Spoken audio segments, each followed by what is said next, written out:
1 in 5 Americans suffer from a mental illness, and anxiety disorders are the highest reported mental health issue. Anxiety is fueled by many factors, but how can we get ahead of the symptoms? And when we do seek treatment, let's bring in an expert on this subject matter, licensed psychologist and Michigan native, Dr. Michele Leno. Dr. Leno, thank you so much for being with us today. Welcome to Good Day Northern Michigan. Thank you. Glad to be here. So let's jump right into it. Could we get a little bit of a pulse check on mental health coming into 2025? We're just wrapping up our first month somehow already, but I'm curious to know, what issues are you seeing kind of coming for this year? Well, anxiety has been at an all-time high for a long time, for many, many years. But people are finally starting to recognize that something is not quite right. And oftentimes people are seeking treatment because of their anxiety. Talk to us about maybe the ability to see the difference between I'm just stressed out or just having a bad week or a bad month versus the signs of, full-blown anxiety disorder. Well, oftentimes, all of us know that feeling of having a bad week or having a bad month, but when it prevents you from living your life, when it prevents you from getting out of bed in the morning, when it prevents you from being able to just be productive in life, then you know that it's time to get help. And one of the things that I often explain to clients is that, and people in general, because I'm always around people that have high anxiety, but one of the things I explain is that anxiety happens when we try to control matters that are beyond our control. It's normal to anticipate and plan, but we have to be flexible in our thinking. And that way we can calm, because as you guys know, we're not going to always be able to control the outcome of a situation. I would love to be able to do that for myself, and I would love to be able to teach others how to do that, but it's just not possible. So we must learn how to cope with things that don't make us very comfortable. What are because it seems like these general factors have been prevalent throughout human history, but as of the past decade or so, Dr. Leno, we've seen anxiety really, for lack of a better way of putting it, blossom and really become an incredibly prevalent concern. What changes have led to this? Why do you think potentially, particularly with the youth, why is anxiety such a big problem for us now? Well, I'll make 2 points to that. It's been around for a long time, and we're just getting to the point where we're talking about mental health. There's a stigma associated when we talk about mental health conditions. People want to hide from them, but you are correct in that it is more prevalent than it has ever been. And partly because there's so much going on, we're so stimulated.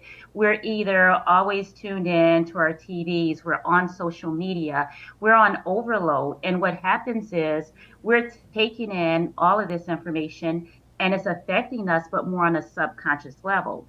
And by the time we're realizing that all of this stimulation has gone wrong and, we need some rewiring, we're already feeling out of control. We're feeling like, okay, I don't know how to get myself back to a normal, so now I need some help. Or we're just suffering in silence.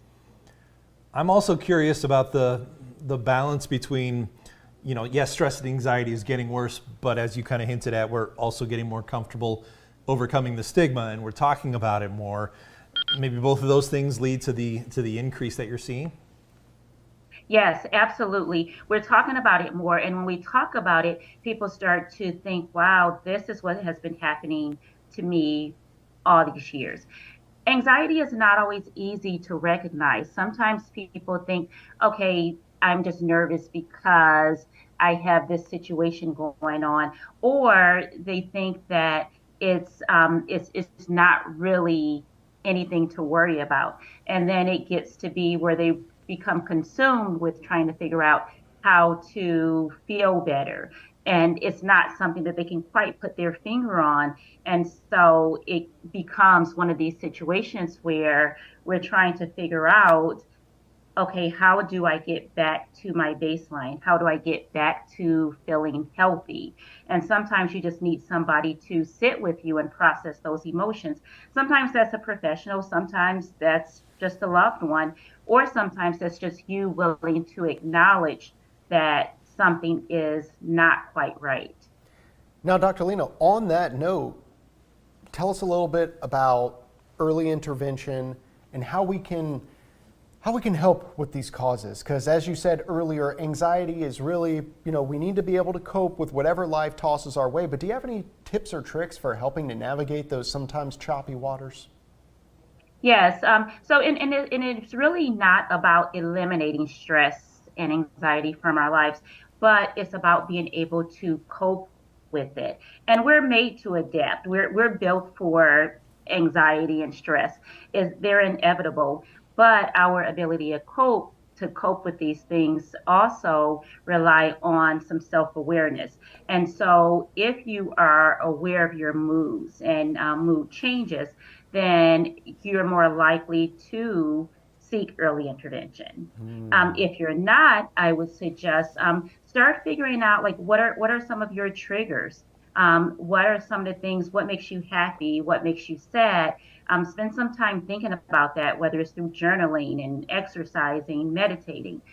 You have to get in touch with who you are in order to even seek early intervention, because if you don't, that's when it kind of overwhelms you and you're left wondering what just happened. Why am I feeling this way? That makes sense. I'm going to try to cram a two-part question here into our final minute or so, Dr. Leno, but I'm Okay. curious about, again, two parts, talking to your kids. I mean, kids, the last thing, especially our teenagers, want to do is listen to mom or dad. How do you gently broach this topic, whether it's just noticing those signs of stress and anxiety, contributions maybe of being on their screens 20 hours a day. But then the second part of that is, once you realize that, in a lot of cases we hear about a 2, 3, 6 month wait to actually get in to see a psychotherapist or a psychotherapist or a counselor.